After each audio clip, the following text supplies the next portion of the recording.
Hello viewers, welcome to Uma cooks and tips. இன்னைக்கு நம்ம வீடியோல பார்க்க போறது இன்ஸ்டன்டா 2 நிமிஷத்துல அடுப்புக்கிட்டே போகாம சூப்பரான ஒரு இட்லி பொடி தான் நம்ம இப்போ ரெடி பண்ண போறோம். அப்படி என்ன இதுல சேர்த்திருக்கோம்னு பாத்தீங்கன்னா, பொட்டுக்கடலையும் வெங்காயத்தையும் சேர்த்து சும்மா கம கமன்னு சூப்பரான இட்லி பொடி ரெடி பண்ணலாம். வாங்க இதை எப்படி செய்யறதுன்றத பார்க்கலாம். இந்த இன்ஸ்டன்ட் இட்லி பொடி அரைக்கிறதுக்கு தேவையான பொருளை எடுத்து வச்சிருக்கேன். அது இல்லாமல் ஒரு 2-3 பொருளை நம்ம மிக்சியில் அரைக்கும் போது சேர்த்துக்கலாம். இதுக்கு 1/2 கப்பு போல பொட்டுக்கடலை எடுத்திருக்கேன். பொட்டுக்கடலை நீங்கள் வந்து ஃப்ரிட்ஜில் வச்சுருந்தீங்கன்னா ரூம் டெம்பரேச்சரில் வந்த பிறகு அரைச்சிக்கோங்க. ஒரு 1/2 கப்பு போல எடுத்திருக்கேன்.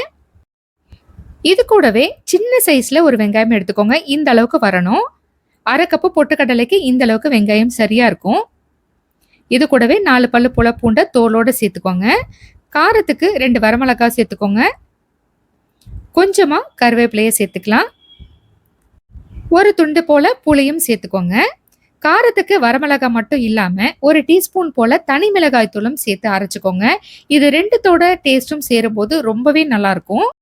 நீங்க தனி மிளகாய் தூளே மொத்தமா சேர்த்துக்கலாம்னு நினைச்சீங்கன்னா வரமிளகாவை அவாய்ட் பண்ணிட்டு 1/2 டீஸ்பூன் போல நீங்க வந்து தனி மிளகாய் தூளை சேர்த்துக்கலாம். தேவைக்கேற்ப உப்பு சேர்த்துக்கோங்க. நான் ஒரு 1/2 டீஸ்பூன் போல சேர்த்திருக்கேன். ஒரு 1/4 டீஸ்பூன் போல சீரகமும் சேர்த்துக்கோங்க. வாசனை ரொம்ப நல்லா இருக்கும். இப்போ நம்ம இதை அரைச்சி எடுத்துட்டு வந்துடலாம். பாருங்க, சூப்பரா இருக்கு. கலர் பார்க்கறதுக்கு நல்லா உதிரி உதிரியா இந்த அளவுக்கு பக்குவத்துல அரைச்சுக்கோங்க. இதுல வெங்காயம் சேர்த்திருக்கிறதா யாராவது சொன்னா கூட நம்ப மாட்டாங்க. அந்த அளவுக்கு டேஸ்டியா இருக்கும். வெங்காயத்தோட வாசனை கொஞ்சம் கூட உங்களுக்கு வந்து இதுல வராது. அது மட்டும் இல்லாம நீங்க இந்த மாதிரி அரைக்கும் போது பாத்தீங்கன்னா இதோட பக்குவம் நல்லா உதிரி உதிரியா வரணும். நீங்க ஸ்பூன்ல எடுத்து போடும்போது நல்லா உதிரியா வரணும். ஒருவேளை உங்களுக்கு அப்படி வராம கொஞ்சம் ஒட்டின மாதிரி இருந்ததுன்னா 1 டேபிள் ஸ்பூன் போல பொட்டுக்கடலையை சேர்த்து அரைச்சுக்கோங்க. இந்த அளவுக்கு பக்குவத்துல உங்களுக்கு கிடைச்சிரும். இந்த இட்லி பொடிக்கு எந்த பொருளையும் வதக்கி ஆற வச்சு டைம் வேஸ்ட் பண்ணாம இன்ஸ்டன்டா 2 நிமிஷத்துல இந்த இட்லி பொடியை அரைச்சிடலாம். முக்கியமா பேச்சுலர்ஸ் இதை ட்ரை பண்ணலாங்க. சூப்பரான ஒரு ரெசிபி இது. நல்ல சூடான இட்லி கூட இந்த இட்லி பொடியை சேர்த்து சாப்பிட்டு பாருங்க. சும்மா பிரமாதமா இருக்கும். சட்னி சாம்பார்னு எதுவுமே தேவையில்லைங்க. இனிமேல் நீங்க அடிக்கடி இந்த பொடியை தான் செய்வீங்க. அந்த அளவுக்கு டேஸ்ட் சூப்பரா இருக்கும். இதை நீங்க தோசையோட சேர்த்து சாப்பிடும்போது தொட்டு சாப்பிடாம பொடி தோசையா செஞ்சு சாப்பிட்டு பாருங்க. அதோட டேஸ்டும் ரொம்பவே நல்லா இருக்கும். இது இட்லி தோசைக்கு மட்டும் இல்லைங்க, சாப்பாட்டுக்குமே ரொம்ப நல்லா இருக்கும். நல்ல சூடான சாதத்துல இந்த பொடியை சேர்த்துட்டு நெய்யோ இல்லை நல்லெண்ணெயோ போட்டு சாப்பிட்டு பாருங்க.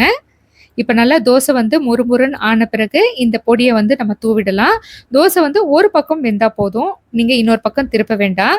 இது கூடவே நீங்க வெங்காயமும் சேர்த்து சாப்பிடலாம். நல்லா பொடியா நறுக்கிட்டு அந்த வெங்காயத்தை சேர்த்துக்கோங்க.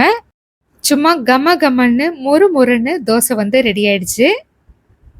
நீங்களும் இதே மாதிரியே செஞ்சு பார்த்துட்டு எப்படி இருக்குன்னு எனக்கு கமெண்ட்ல சொல்லுங்க. இந்த வீடியோ உங்களுக்கு பிடிச்சிருந்ததுன்னா லைக் பண்ணுங்க, ஷேர் பண்ணுங்க, கமெண்ட் பண்ணுங்க. புதுசா பார்க்குறவங்க மறக்காம சப்ஸ்கிரைப் பண்ணிடுங்க.